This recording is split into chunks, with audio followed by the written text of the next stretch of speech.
quise hacer este nuevo podcast, ya que sé que algunos están escribiendo durante este fin de semana algunas cosas por ahí y que, bueno, me han estado hablando sobre el desarrollo de sus topic sentences, de cuánto les ha costado, a veces así como cómo se formula el topic sentence. Entiendo bien cómo funciona, pero no sé escribir uno. Así que, bueno, decidí escribir esta o tomar algunas notas y presentar este nuevo tutorial que creo que va a ser mucho más aplicado que solamente entender el cómo funciona. Es verdad que mucho se habla a menudo del topic sentence. Yo mismo lo presento a veces como mi arma secreta para enfocarme y tomar vuelo en la escritura. Pero poco se habla de su importancia en el desarrollo de los párrafos. Y el cómo se desarrolla un párrafo va a depender ineludiblemente de cuál de los 5 tipos de topic sentences elijamos.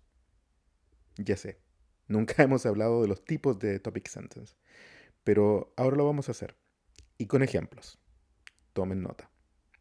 Pero antes de eso, vaya un reconocimiento para Jennifer, quien generosamente compartió esta clasificación. Yo antes intuitivamente escribía mis topic sentences según lo que quería comunicar en el momento, pero esta clasificación me ha ayudado mucho a enseñar este aspecto del desarrollo de párrafos. ¿Listos? ¿Listas? El primer caso, o primer tipo de topic sentence, es una afirmación que se estructura en base a una lista de atributos dentro de la idea fuerza que voy a desarrollar en el párrafo. Estamos diciendo explícitamente los atributos de los que voy a hablar. En general, me parece conveniente que la lista no vaya más allá de unos 3 atributos quizás, por lo que la selección debe ser bien pensada. Entonces, luego el párrafo no será sino el desarrollo de esos atributos, como veremos en este ejemplo. Aquí este es un artículo totalmente random y que está hablando aquí de un tema en particular, pero que indistintamente del tema está hablando de varios atributos que tiene ese tema. En este caso está hablando del acceso, la recuperación, el almacenamiento y el compartimiento de información en salud. ¿Ok? Luego de eso, si se fijan, el resto del párrafo y de los párrafos no van a ser sino explayarse en esos atributos que están aquí en esta lista. En el access, retrieve, store and share. ¿Ok? Entonces aquí tenemos, por ejemplo, está hablando de que la gente busca información en Internet sobre información sobre salud. Em, Está hablando también las fuentes de información para los consumidores de la industria de salud, que esto puede también mejorar la salud de los consumidores, que puede facilitar el consumo, perdón, la comunicación con los proveedores de servicios de salud, etcétera. Y así sucesivamente, pueden mirarlo aquí en detalle, aparecen cifras también incluso, pero todo va a tributar precisamente a estas 3 o 4 características que tiene este topic sentence, que es el caso número uno. ¿Ok? El caso número 2, en cambio, emplea una palabra relativa a cantidades, pero sin decir explícitamente los atributos. Algunas de esas palabras son, bueno, típicamente muchos, algunos, varios, pocos, ninguno, etcétera, cualquiera que estén como en ese radio. Entonces, este tipo de topic sentence circunscribe cierto radio cuantificable de lo que sea que estemos escribiendo, pero no lo especifica en detalle. Eso lo hace el resto del párrafo. Por ejemplo, acá tenemos un topic sentence. ¿Se acuerda cuando decía que generalmente está en el principio, pero no siempre está en el principio?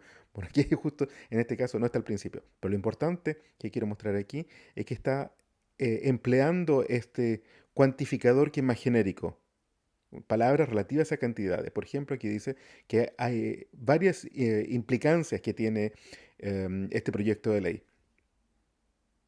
En primer lugar, ¿se fijan? Omite la realidad de bla, bla, bla, bla, lo que sea. La consecuencia de esto es que, ujú. Después de acá, en segundo lugar, el proyecto de ley también omite el hecho de que bla, bla, bla, por lo tanto, bla, bla, bla, bla. En tercer lugar, omite, bueno, parece que tiene solamente omisiones este proyecto de ley, según este autor, pero lo interesante es que como dice several, o sea, varios o varias, al menos habría que nombrar unas 3, por lo menos más de, más de 2. El caso número 3 de Topic Sentence es un poco más sofisticado en estructura y obedece la fórmula dos sustantivos más dos comas. En términos simples, empieza con aquello de lo que se habla, sea un objeto, persona, lugar, tiempo, evento, etc. Seguido de una muy breve descripción, que va entre comas, para terminar con una afirmación. Por ejemplo, aquí estamos hablando de la inflamación. Inflammation, a term coined by the ancients, is widely used in sports medicine. La inflamación, un término acuñado durante la antigüedad, es ampliamente usado en medicina del deporte. Entonces tenemos el objeto del cual estoy hablando, una pequeña descripción, entre comas, y luego regreso a la oración principal. Y ese es mi topic sentence. Y todo lo que viene después, en el resto del párrafo, está contribuyendo al desarrollar el tema de la inflamación. Ujú. El caso número 4 es bastante más conocido, diría yo, que comienza típicamente con un marcador discursivo temporal. No se compliquen con la terminología. Un marcador discursivo temporal no es nada más que palabras como antes de, después de, durante el curso de, por aquel tiempo, en ese entonces, cuando sea que, indistintamente de cuándo, cualquiera de ellos, seguido de una afirmación sobre un tema. Es decir, una parte es la temporalidad y el otro es la aseveración específicamente. Por ejemplo, que tenemos acá, estamos estableciendo la temporalidad. Cuando sea que abrimos los ojos, estamos enfrentados a una cantidad eh, descomunal de información visual. Y después el resto va a ser nuevamente, van a ser elementos que contribuyen o que tributan a, a lo que es el tema, que es la información visual. Pero lo que hay que rescatar de aquí es el establecimiento de una temporalidad, luego que en este caso es equivaldría al siempre, ¿verdad? Cuando sea que abrimos nuestros ojos, es decir, toda vez que abrimos nuestros ojos. Ujú. Y luego el resto de la oración, que esto va a determinar, dar forma y definir el desarrollo del párrafo. ¿Ok?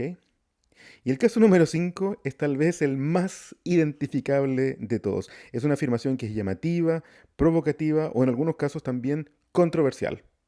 La idea central aquí es que actúa como gancho. Atrapa la atención del público precisamente por producir una reacción emotiva sobre lo que se afirma, sea porque nos alegra o porque nos hace montar guardia a veces.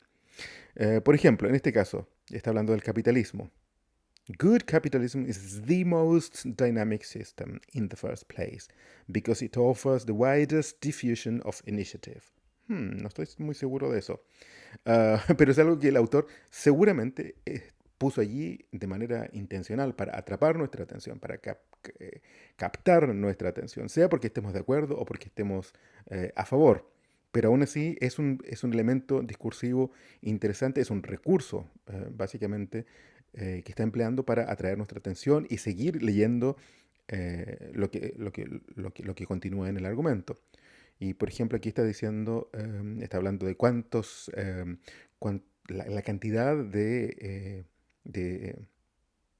negocios, la cantidad de negocios, de empresas que existen en el país, que son fuentes de nuevas ideas, que la competición es algo positivo para la organización, la producción, etcétera, para la generación de nuevas ideas, y sigue contribuyendo hacia esa idea fuerza, que es lo que está tratando de sostener, que el buen capitalismo es un buen sistema, en el fondo, que es un sistema muy dinámico. Bueno, este es el quinto caso de Topic Sentence.